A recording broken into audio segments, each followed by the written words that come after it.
दिल की बात आपसे सब तक में मैं doctor R D Bhati Bunty Mittal ji के साथ आज हमारी चलती हुई एक प्रतिभा है जिसे हम आज की मुलाकात करवा रहे हैं, जिसका नाम है सुमन शर्मा, जो फिल्म क्षेत्र, वेब सीरीज, शॉर्ट मूवीज में काम करने जा रही है और इन्होंने अपने कार्यकाल में बहुत कुछ किया, बहुत उतार चढ़ाव देखे। तो हम आज के इस प्रोग्राम में हम सुमन जी से पूछना चाहेंगे। पहले तो सुमन जी आपको बहुत बहुत नमस्कार। सर आपको भी बहुत तो सुमन जी मैं पूछना चाहूँगा कि आपकी जो गतिविधियाँ हैं आपकी क्या रही है, आपका जो परिचय है तो जनता देख रहे हैं और उनको आप परिचय बताएं। मेरा नाम सुमन शर्मा है।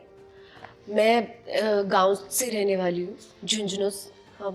मेरा बचपन बहुत ही कठिनाई से, मुश्किल से निकला है, क्योंकि मिडिल क्लास में एक बहुत सारी परेशानियाँ होती है।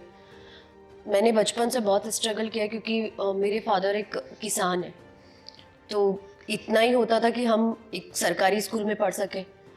तो उस टाइम हम सरकारी स्कूल में पढ़ के, मैंने मेहनत भी की, सरकारी स्कूल में पढ़ के 12th पास की। उसके बाद नर्सिंग में भी एडमिशन लिया, नर्सिंग भी कंप्लीट की। लेकिन मेरा रुचि थी कि मुझे फ़िल्म लाइन में जाना है, लेकिन उस टाइम कभी हो ही नहीं पाया कि मैं कभी फिल्म लाइन में जा सकती हूँ। इतना बजट भी नहीं था और ना ही कोई सपोर्ट करने वाला था कि मैं उस क्षेत्र में जा सकूँ।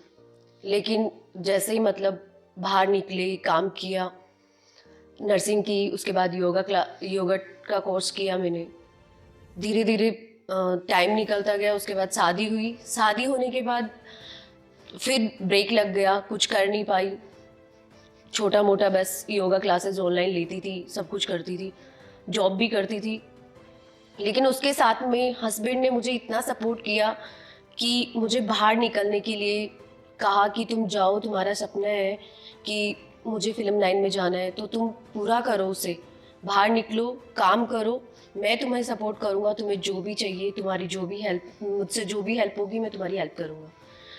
तो सबसे पहले आपकी जो एंट्री हुई, जिस तरह से इंडस्ट्री क्षेत्र में आपने एक जाना चाहा, सपोर्ट परिवार से मिला, गांव से निकली, उसके बाद में जयपुर में आई, जयपुर में कुछ का ऑफिस में भी आपने काम किया और आप तो दूसरी माँ ने जब उसकी शादी हो गई थी और आपको बहुत कोऑपरेट करते हैं। आप योगा टीचर भी रही हैं, कई जगह योगा भी किया है, जीएनएम भी हुई है, जीएनएम भी किया आपने, लेकिन उसके बाद आपने जीएनएम किसी हॉस्पिटल को ज्वाइन नहीं किया क्योंकि आपका एक सपना था कि मैं कुछ आगे बढ़कर करूँ। आपने अपनी कुछ सहेलियाँ थी, उन सहेलियों को देखा कि वो क्षेत्र में जा रही, आपको भी लगा हुआ कि अगर ये वो जा रही तो मैं करने जाऊँ। तो आपको ये जो मुकाम है ये कहाँ से मिला? सर मुझे सबसे पहले डॉक्टर आर डी भाटी जी, आप मुझे सर मिले कि उन्होंने मुझे प्रोत्साहन किया कि आप आगे बढ़ो, हम आपका साथ देंगे, आप कुछ कर सकते हो, आप में काबिलियत है तो आप करो, हम आपको सपोर्ट करेंगे। और सर थैंक यू, धन्यवाद, आपने मुझे इतना सारा प्रोत्साहन किया कि आप आगे बढ़ो, हम आपका साथ देंगे, और आपने साथ दिया, इसके लिए बहुत बहुत शॉर्ट मूवीज भी की है, कौन कौन सी की है आपने?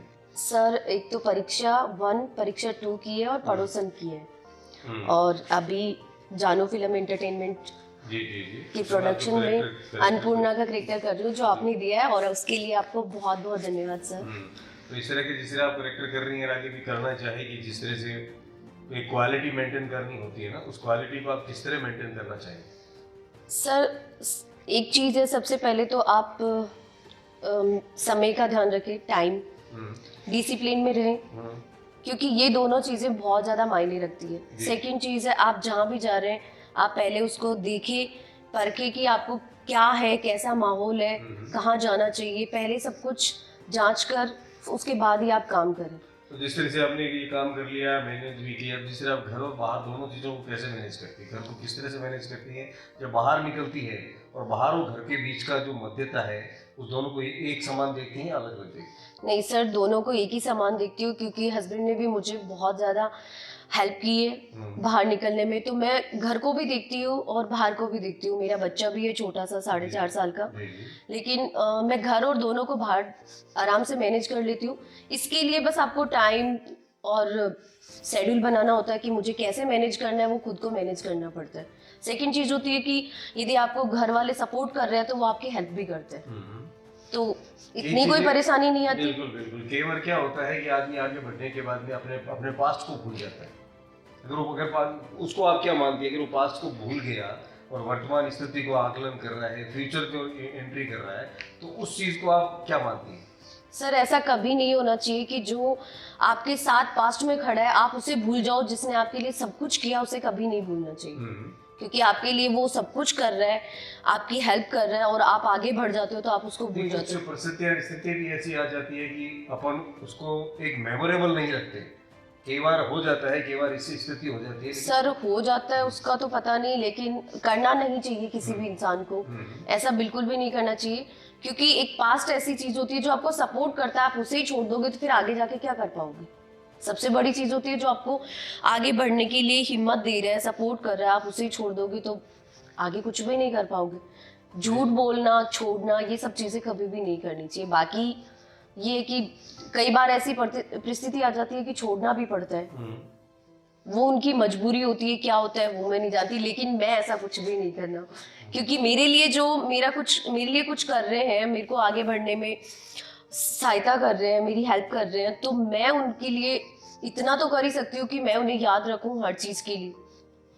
जिस तरह आपने बात की बहुत बढ़िया है, लेकिन दूसरी चीज ये कहता हूँ कि जैसे आपकी तरह ही कुछ युवा युवतियाँ इंडस्ट्री में आना चाहती है, कुछ करना चाहती है, उनको किन किन बातों का ध्यान रखना चाहिए? सर सबसे पहले तो टाइम, डिसिप्लिन।